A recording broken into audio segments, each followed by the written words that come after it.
Wow. Hello everyone. By the time you're watching this, World Traveler 64 has turned 5 years old, and with the conclusion of Act 1 of the series, I figured it would be a good opportunity to make my first ever behind the scenes video. I debated for a while as to how I should structure this, considering I've never made a video like this before, but I figured I'd start talking about the series' inception in a commentary format before diving deeper into the technical stuff with various text boxes. In this video, I'm also going to discuss a huge aspect of World Traveler that ended up being entirely scrapped, so I hope you look forward to it. Without further ado, let's get into it.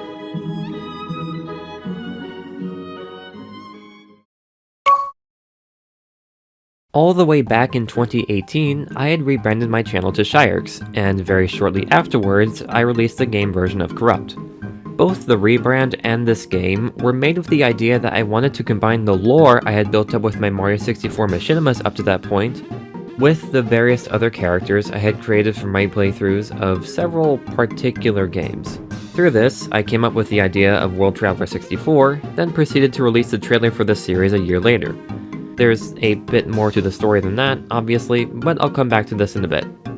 Now, when it comes to the first few episodes of the series, I decided to jump into them with absolutely no planning whatsoever. Yeah, so by the time I had actually started making episodes for World Traveler, the story for the series was almost completely non-existent. In fact, both the prologue and episode 1 did not have any script. At all. And this is actually true for basically all of my videos up until Super Boss Troubles. Whoops. Thankfully, before episode 2, I was able to write up something, and now I have a decent roadmap to follow for every single episode in the series. That's not to say that everything has been set in stone. I'm still making revisions to the plot as I go along, but I at least can say that the overall story has been decided on. Speaking of, so far, there have been 8 episodes of World Traveler, and within those 8 episodes, 3 major worlds have been featured. The Mushroom Kingdom, Sandbox Cityscape, aka Gary's Mod, and Minecraft, from Minecraft. The reasoning for the Mushroom Kingdom's inclusion should be obvious, but what about the other 2? How come these worlds were chosen as the first ones to be featured? Well, these worlds make up what I call the Machinima Trio, or the worlds I associate the most with Mario 64 Machinima. Since most viewers watching this series probably have watched or have experience with at least a little bit of Machinima, I figured that Gary's Mod and Minecraft would be best suited to introduce the concept of World Traveler without diving too deep into niche territory. Something I want to accomplish with the worlds in World Traveler is that I want all of them to contribute to the plot in some way. It should be obvious that I'm heavily basing the series off of Kingdom Hearts, not only in terms of things like the Keyblade or Heartless, but also in terms of how the worlds are structured. However, the worlds in Kingdom Hearts, which tend to be based on Disney movies, usually don't offer much in terms of interconnectivity between the plots of the worlds and the overarching narrative. And even when they do, it's often inconsequential or saved until the very end of the world's plotline. The worlds in World Traveler aren't all going to be equally as important to the story, but I really want to retain a strong sense of continuity between the worlds, even if it's as little as simple callbacks in the dialogue. These two worlds are examples of worlds that don't necessarily contribute anything through the worlds themselves, but mainly through the characters' interactions during the world's visit. Think of the scene with Reese and Yuitar at the end of episode 4 as an example. The world serves as a backdrop for what's actually going on during the story. As we get into the worlds from Act 2 onwards, there will be more of an emphasis on elements from said worlds actually having some sort of impact on the plot, but we'll get there when we get there. For now, let's talk about the worlds in more detail, shall we?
Hello again, Commentary Shireks here.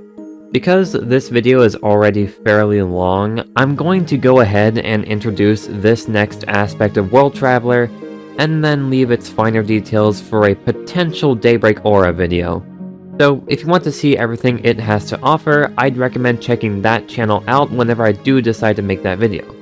You may remember this image from earlier. This is the first ever teaser image I made for World Traveler 64. The blurred thing at the top left corner here is the original logo for the series. Now, I'm sure you're probably wondering, what's this thing on the other side? It kinda looks like another logo, doesn't it? See, World Traveler 64 wasn't originally going to just be a series.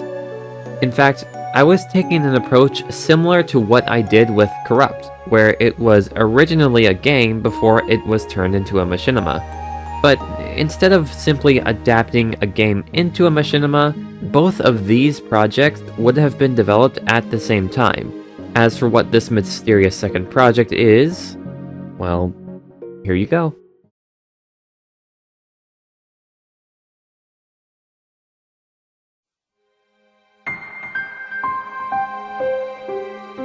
This is Kingdom Hearts World Traveler, an RPG Maker game that I wanted to make alongside World Traveler 64, the series.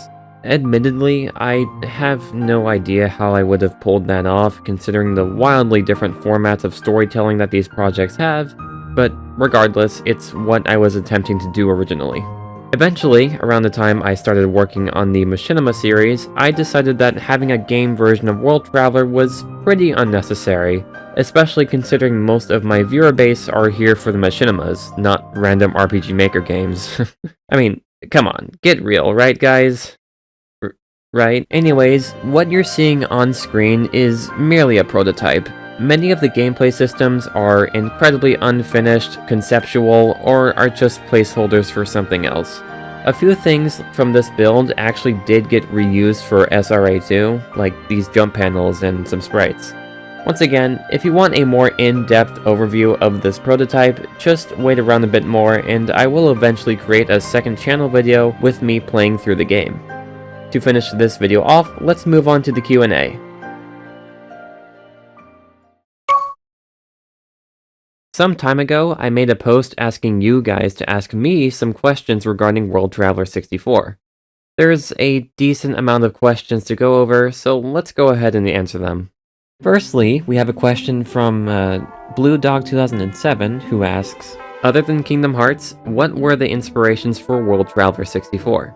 Machinima-wise, I'd say Hammy Cheese's Super Outrageous Warriors was a bit of an inspiration for me, especially in terms of the tone and visuals. I also referenced the World Traveler credits sequence off of that series, which you probably wouldn't be able to tell because of how simplistic it is, but I do remember that being an inspiration. Story and writing-wise, besides Kingdom Hearts, Pokémon Mystery Dungeon was also a pretty big inspiration for me. I really enjoyed the writing for that series, so I've kind of adopted some of those writing principles for World Traveler 64. Speaking of writing, Karma asks, how do you go about writing for World Traveler 64? I mentioned this earlier, but I do have a full story document for World Traveler that also contains a list of every episode for the series. The story document contains a lot of notes and stuff regarding the lore, but as time has gone on, I've had a progressively better idea of World Traveler's story in my head, so I've just leaned more into writing the scripts for the different episodes without needing to cross-reference that document. Also, I didn't put this in the script, but whenever I'm working on an episode, I also tend to make revisions to the script as I go along, mainly to just, adjust some bits of dialogue that I find, sound awkward or whatever, because I'm a fan of natural-sounding dialogue. That one Elliot asks, do you have an idea of every world you were going to use at the start, or is it as the next episode comes? At this point, yeah, I've basically decided on all the worlds already. It did take some time initially to figure out what worlds I could realistically include in the series, but from what I remember, every world that I had planned for both the Machinima series and the game were mostly merged, so thus far I haven't needed to scrap any worlds. Except for Olympus Coliseum, which I was planning to include exclusively in Kingdom Hearts World Traveler, but since that's not happening anymore, bye-bye. HyperC64 asks, as far as you can remember, when did the idea for the Shirek Saga pop into your head? Did it take on a different form before it became the final product? From what I remember, the term Shirek Saga first popped up when I made this timeline image a couple of years ago. Later, I made the Shirek Saga playlist on my channel, which brought the term to a more official capacity. If you want to be technical about it, the Shirek Saga has existed since my very first blooper, which, deciding on what's relevant and what isn't, especially in regards to my pre-2017 content, is kind of messy and not really worth the effort, so that's why the playlist only shows stuff from the Canon Calamity collab onwards. Okay, bear with me for this one. Nexus asks, is there gonna be more Beast content? I don't know.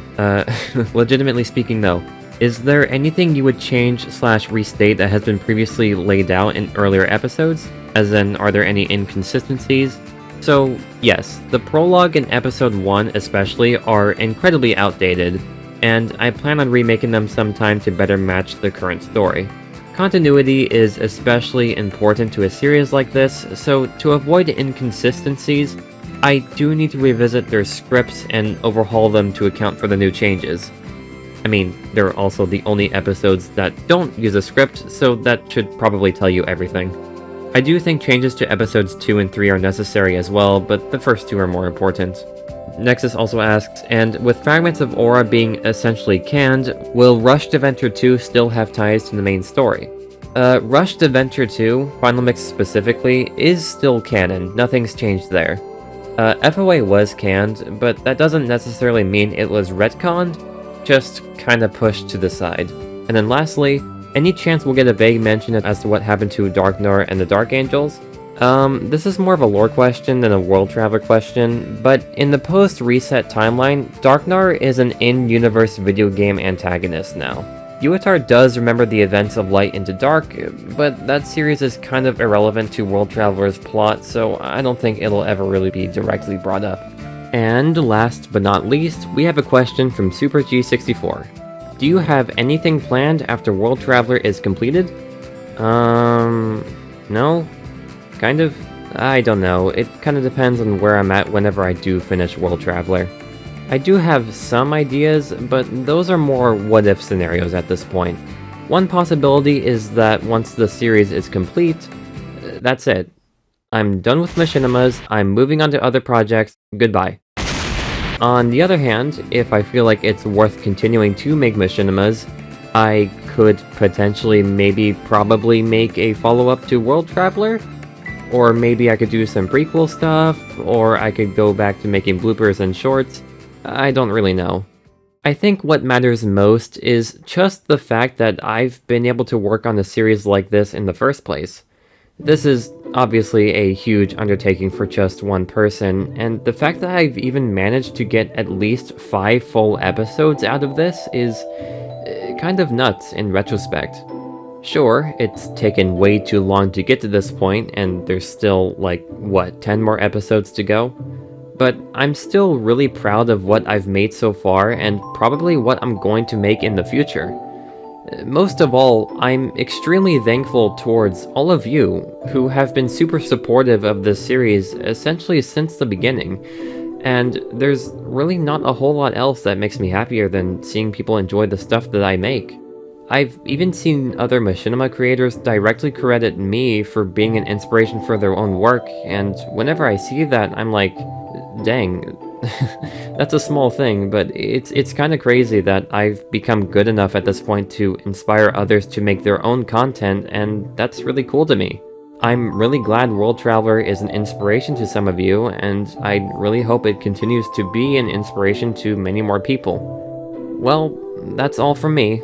This video took way too long to come out, and I apologize, but I hope you enjoyed it.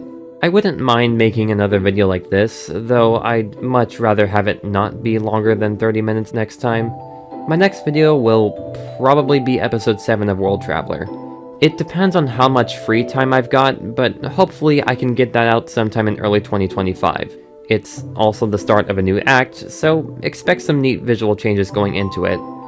And also, once again, I will eventually start uploading to my second channel eventually. I hope to make content on the new Kingdom Hearts game that's coming out, supposedly, whenever it does come out, so stay tuned for that. Thanks for watching, everyone, and stay safe out there.